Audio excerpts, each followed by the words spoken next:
quickly go to President Barack Obama, who's delivering an address at the conference. To show our resolve, we offer our condolences to the people of France for the barbaric attacks on this beautiful city. We stand united in solidarity, not only to deliver justice to the terrorist network responsible for those attacks, but to protect our people and uphold the enduring values that keep us strong and keep us free. And we salute the people of Paris for insisting this crucial conference go on. An act of defiance that proves nothing will deter us from building the future we want for our children. What greater rejection of those who would tear down our world than marshaling our best efforts to save it? Nearly 200 nations have assembled here this week. A declaration that for all the challenges we face, the growing threat of climate change could define the contours of this century more dramatically than any other. And what should give us hope that this is a turning point, that this is the moment we finally determined we would save our planet, is the fact that our nations share a sense of urgency about this challenge and a growing realization that it is within our power to do something about it. Our understanding of the ways human beings disrupt the climate advances by the day. 14 of the 15 warmest years on record have occurred since the year 2000. And 2015 is on pace to be the warmest year of all. No nation, large or small, wealthy or poor, is immune to what this means. This summer, I saw the effects of climate change firsthand in our northernmost state, Alaska, where the sea is already swallowing villages and eroding shorelines, where permafrost thaws and the tundra burns, where glaciers are melting at a pace unprecedented in modern times. And it was a preview of one possible future, a glimpse of our children's fate if the climate keeps changing faster than our efforts to address it. Submerged countries, abandoned cities, fields that no longer grow, political disruptions that trigger new conflict, and even more floods of desperate peoples seeking the sanctuary of nations not their own. That future is not one of strong economies, nor is it one where fragile states can find their footing. That future is one that we have the power to change. Right here, right now. But only if we rise to this moment. As one of America's governors has said, we are the first generation to feel the impact of climate change and the last generation that can do something about it.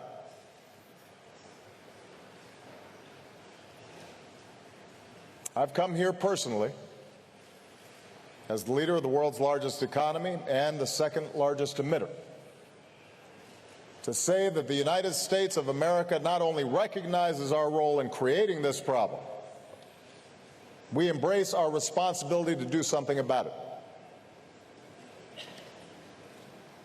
Over the last 7 years, we've made ambitious investments in clean energy and ambitious reductions in our carbon emissions. We've multiplied wind power 3-fold, solar power more than 20-fold, helping create parts of America where these clean power sources are finally cheaper than dirtier conventional power. We've invested in energy efficiency in every way imaginable. We've said no to infrastructure that would pull high-carbon fossil fuels from the ground. And we've said yes to the first ever set of national standards limiting the amount of carbon pollution our power plants can release into the sky. The advances we've made have helped drive our economic output to all-time highs and drive our carbon pollution to its lowest levels in nearly 2 decades. But the good news is this is not an American trend alone. Last year, the global economy grew while global carbon emissions from burning fossil fuels stayed flat. And what this means can't be overstated. We have broken the old arguments for inaction. We have proved that strong economic growth and a safer environment no longer have to conflict with one another. They can work in concert with one another. And that should give us hope.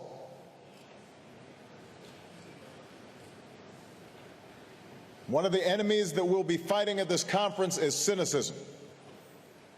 The notion we can't do anything about climate change.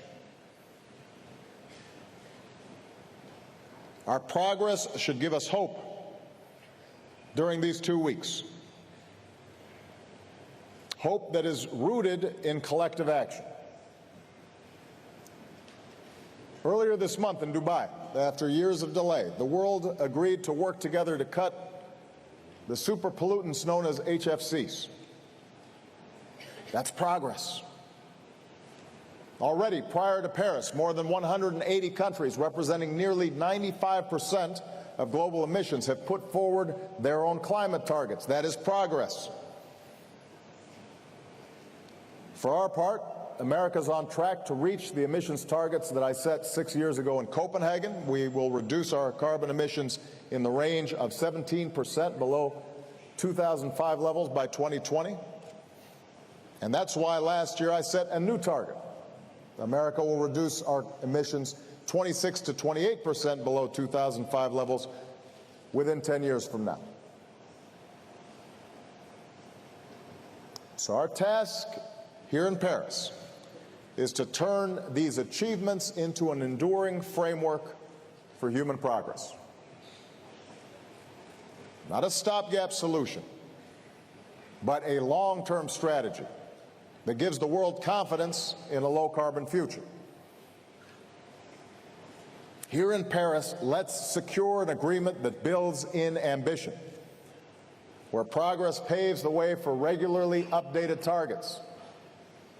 Targets that are not set for each of us, but by each of us, taking into account the differences that each nation is facing.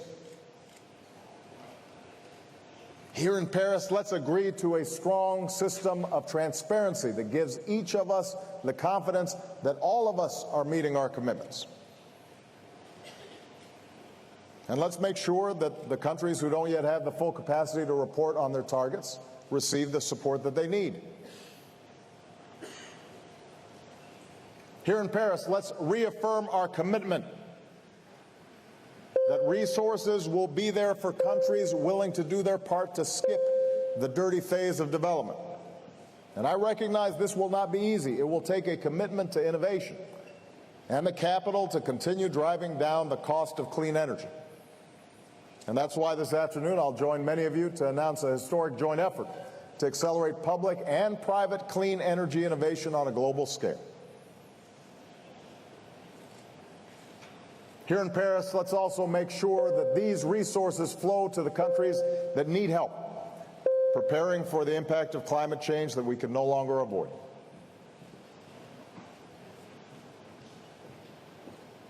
We know the truth that many nations have contributed little to climate change, but will be the first to feel its most destructive effects.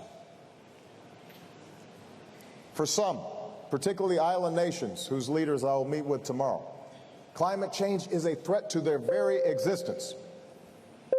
And that's why today, in concert with other nations, America confirms our strong and ongoing commitment to the Least Developed Countries Fund. And tomorrow we'll pledge new contributions to risk insurance initiatives that help vulnerable populations rebuild stronger after climate-related disasters. And finally, here in Paris, let's show businesses and investors that the global economy is on a firm path towards a low-carbon future.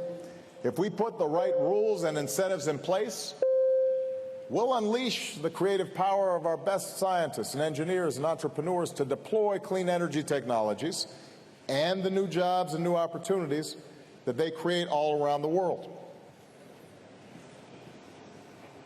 There are hundreds of billions of dollars ready to deploy to countries around the world if they get the signal that we mean business this time. Let's send that signal. That's what we seek in these next 2 weeks. Not simply an agreement to roll back the pollution we put into our skies, but an agreement that helps us lift people from poverty without condemning the next generation to a planet that's beyond its capacity to repair. Here in Paris, we can show the world what is possible when we come together, united in common effort and by a common purpose. And let there be no doubt, the next generation is watching what we do. Just over a week ago, I was in Malaysia, where I held a town hall with young people. And the first question I received was from a young Indonesian woman. And it wasn't about terrorism, it wasn't about the economy, it wasn't about human rights, it was about climate change. And she asked whether I was optimistic about what we can achieve here in Paris and what young people like her could do to help. I want our actions to show her that we're listening. I want our actions to be big enough to draw on the talents of all our people, men and women, rich and poor. I want to show her passionate, idealistic young generation that we care about their future. For I believe, in the words of Dr. Martin Luther King Jr., that there is such a thing as being too late. And when it comes to climate change, that hour is almost upon us. But if we act here, if we act now, if we place our own short-term interests behind the air that our young people will breathe and the food that they will eat and the water that they will drink and the hopes and dreams that sustain their lives, then we won't be too late for them. And my fellow leaders, accepting this challenge will not reward us with moments of victory that are clear or quick. Our progress will be measured differently, in the suffering that is averted and a planet that's preserved. And that's what's always made this so hard. Our generation may not even live to see the full realization of what we do here, but the knowledge that the next generation will be better off for what we do here.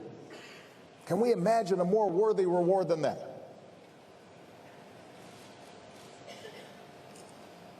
Passing that on to our children and our grandchildren, so that when they look back and they see what we did here in Paris, they can take pride in our achievement. Let that be the common purpose here in Paris. A world that is worthy of our children, a world that is marked not by conflict but by cooperation, and not by human suffering but by human progress. A world that's safer and more prosperous and more secure and more free than the one that we inherited. Let's get to work. Thank you very much.